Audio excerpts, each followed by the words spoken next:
सवेरे उठा मेरे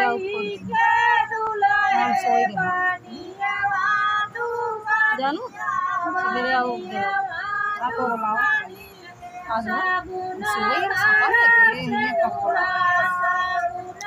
ले ली नहीं ना ही अगर ऐसी छुई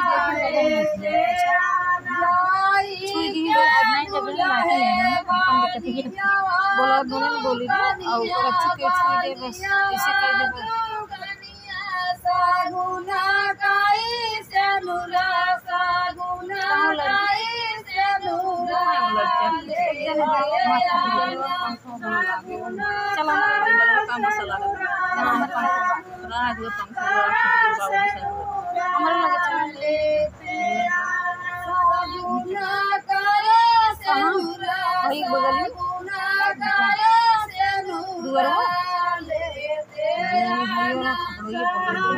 हमारे परिवार बाटो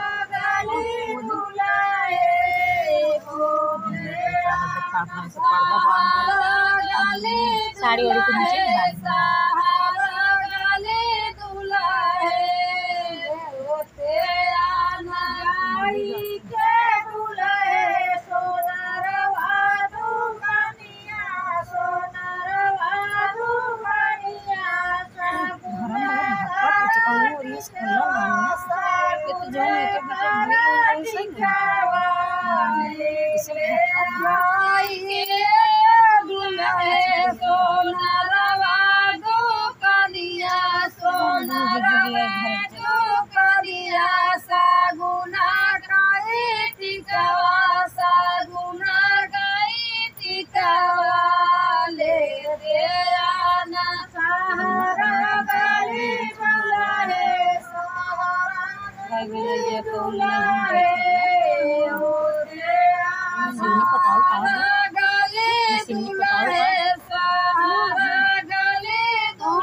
ये दे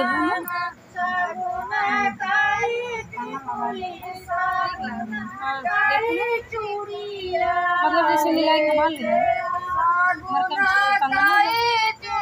मिलाई अच्छा लगा 130 रुपये कहत रहा 130 रुपये कहत रहा 31 रुपये बना रहा